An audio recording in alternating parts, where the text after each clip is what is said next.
Oui, cet après-midi, nous avons organisé une séance de l'Académie des technologies autour du véhicule du futur. Véhicule du futur dont nous avons publié un rapport sur ce thème-là l'année dernière, au mois de septembre.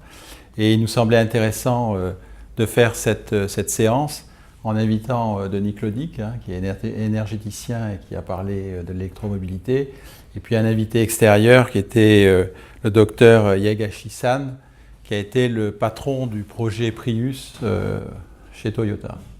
Je pense que la première chose qu'on peut dire, c'est qu'on avait la chance d'avoir un grand interlocuteur, quelqu'un qui est aussi un membre de l'Académie des technologies au Japon.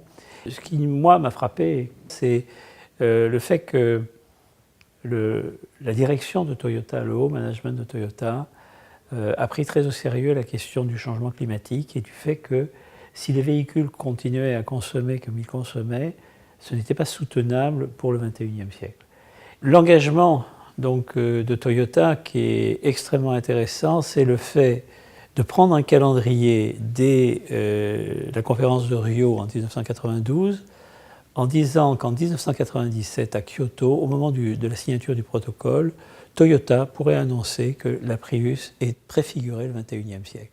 Les gens en Europe, beaucoup se gaussaient sur le fait que je dirais c'était trop cher, ça n'avait pas de sens, etc., etc. Et en fait, c'est bien une préfiguration du futur automobile. Je pense que ce qu'il a très bien montré, c'est que, au fond, toute une démarche industrielle prend du sens dans la mesure où elle est mise en perspective dans la durée. Je crois que c'est un débat qui est tout à fait au cœur de l'actualité en France, c'est-à-dire comment finalement on va régénérer ou donner de nouvelles perspectives à une industrie automobile qui est en difficulté. Parce qu'au fond, dans ce véhicule hybride Prius, le concept mécanique de base a été choisi très vite au niveau de l'hybridation, mais sa mise en œuvre et son efficacité résultent d'un apport très important d'une électronique d'accompagnement qui elle-même est très porteur de plus-value, de brevets, de savoir-faire. Et ça, je pense que c'est des choses qu'il faut complètement intégrer. Il est très important que des ingénieurs technologues soient suffisamment longtemps en place pour garder la mémoire de la variété technologique, parce qu'il y a beaucoup de choses qu'on a pu mettre de côté, il ne faut surtout pas le mettre à la poubelle. On l'a mis sur une étagère, ce n'était pas le moment, on ne voyait pas l'occasion de s'en servir, mais si on en perd la mémoire, c'est assez tragique parce qu'il va falloir le réinventer. Alors que si on en a la mémoire, on peut se dire je vais le chercher sur l'étagère et je vais le réévaluer puisque le contexte est différent. Et ça, c'est tout le temps en technologie. Et on pense qu'au niveau français, ça suppose quand même des modifications assez profondes, je dirais, j'oserais dire de la physiologie des entreprises, sur la manière de vivifier les savoir-faire et de faire qu'il y ait un enthousiasme, je dirais, dans le fait de travailler longtemps sur des technologies de même type. Alors que très souvent, enfin, l'organisation des carrières ne favorise pas ça. Ce qui est dommage, c'est qu'au moment où on redémarre les projets, on n'a pas cette mémoire-là et que les gens qui en font pourraient faire bénéficier de l'expérience, parce que toute expérience positive ou négative, elle apporte beaucoup dans un projet industriel. Maintenant, il ne faut pas se désespérer, parce que je pense que de toute façon, si on en parle aujourd'hui, c'est qu'on en a pris conscience. Je pense qu'aussi, globalement, la recherche et l'industrie en France ont fait de considérables progrès. Il y a un alignement qui se produit, c'est-à-dire qu'on a évolué à marche forcée.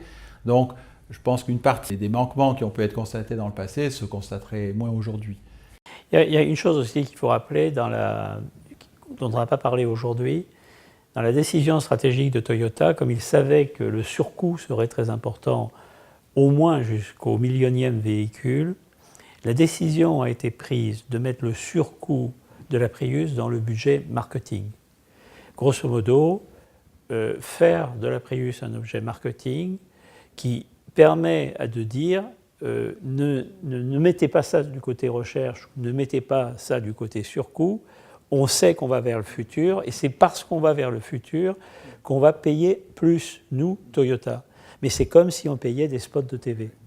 Alors pour voir que c'est complètement orthogonal à la pensée du secteur automobile, il y avait une vieille blague qui circulait dans le monde automobile, d'ailleurs qui faisait allusion à un projet pharaonique d'un constructeur français, qui disait on perd sur chaque véhicule, mais on va se rattraper sur la quantité. Hein. Bon, ce véhicule d'ailleurs qui était devenu un véhicule de collection, qui avait un moteur d'origine italienne, ça doit vous donner une idée du type de véhicule, mais c'était un peu ça. Et donc on n'a pas, je pense, en France aujourd'hui finalement ce type d'approche. Hein. Et je pense que ces échanges avec le Japon peuvent nous amener d'abord à faire des préconisations. Le rôle de l'Académie Technologie, c'est d'émettre des avis, de donner des orientations. On est consulté par le ministère de la Recherche, par le ministère de l'Industrie. Donc l'intérêt des échanges, en particulier avec le Japon, ça va être peut-être d'émettre quelques avis ou points de vue, et en espérant qu'ils seront repris et que certains se traduiront par des actes. Mais donc un dirigeant d'entreprise, c'est aussi quelqu'un, dans une entreprise en tout cas comme Toyota, qui a une vision long terme, qui a à voir avec la société et pas simplement avec son entreprise. Ça, c'est quelque chose, à mon avis, de clé, sans ça on ne fait pas la Prius. Le docteur Yagashi-san nous a fait part de l'intérêt qu'il aurait à continuer à travailler avec notre académie. Et son intérêt pour travailler avec nous sur justement un rapport futur, sur ce lien entre les choix techniques, les technologies et leur mise en œuvre au niveau de la fabrication. C'est, je pense, un thème qui aujourd'hui est particulièrement d'actualité, puisqu'on voit bien que dans la compétitivité et la régénération du tissu industriel, c'est de ça dont il s'agit.